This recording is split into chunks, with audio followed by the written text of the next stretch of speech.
Efectos de la Revolución Industrial, el surgimiento y consolidación de sindicatos, movimientos obreros y de mujeres. El ferrocarril, la máquina de vapor, el telar mecánico, fábricas, son palabras que se nos viene a la mente cuando escuchamos revolución industrial, pero ¿qué efectos y consecuencias trajo consigo? La revolución industrial es un proceso de transformación económico, social y tecnológico que se dio en Gran Bretaña entre los años 1760 y 1840. Cuando el número de fábricas comenzó a crecer, se necesitaron más personas para trabajar. Aunque las máquinas producían más en menos tiempo, se precisaban personas que las manejaran. Las primeras se movían por el impulso del vapor de agua generado en calderas calentadas con carbón. Había que extraer el carbón de las minas, trasladar luego los productos fabricados y para todo eso también se precisaban personas trabajando.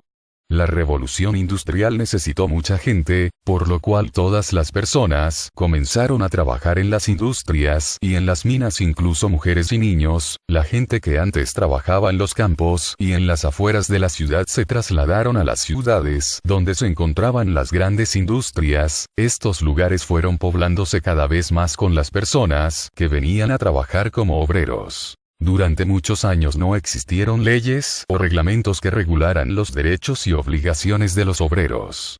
Por eso era común que todas estas personas tengan pésimas condiciones de trabajo y un horario laboral demasiado exagerado.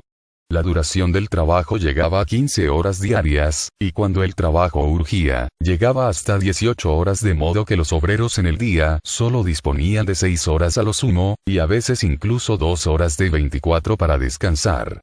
Igualmente, los salarios eran miserables, los obreros vivían con unos ingresos familiares de 5 chelines semanales. Todos los obreros, mujeres y niños, eran explotados de una forma terrible. Los obreros por tanto buscaron esforzarse por hallar una salida a esta difícil situación, para crearse una existencia mejor, más humana. Y pensaron que no podían hacerlo sino emprendiendo la lucha contra los intereses de la burguesía. Debido a todo esto, los obreros comenzaron a formar diversas huelgas en todas las ciudades, exigiendo que se mejore sus condiciones de trabajo y se les pague un mejor salario. Y formaron asociaciones y sindicatos de obreros, donde realizaron diversas estrategias para que los patronos de las grandes industrias escucharan sus peticiones.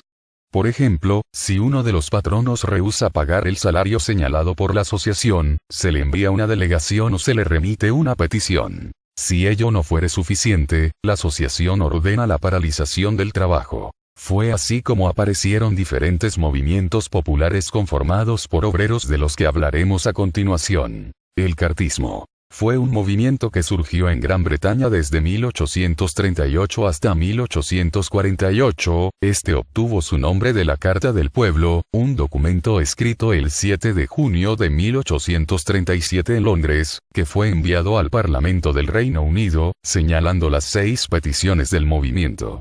Sufragio universal masculino. Voto secreto. Sueldo anual para los diputados que posibilitase a los trabajadores el ejercicio de la política.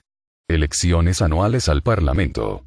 La participación de los obreros en el Parlamento.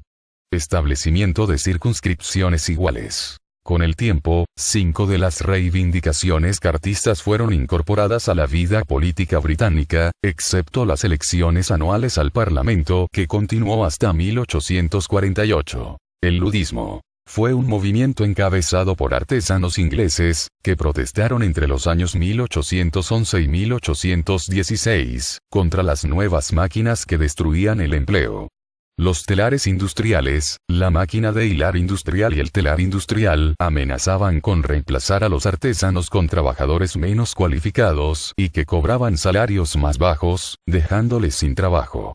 Los ludistas demostraban su descontento con la implementación de las máquinas, destruyéndolas, quemándolas y dañándolas en varias ocasiones. Primera Internacional de Trabajadores. Esta asociación inició en 1862, cuando dirigentes sindicales ingleses y franceses se reunieron en Londres con ocasión de una exposición internacional. Allí fraguó la idea de una organización obrera internacional.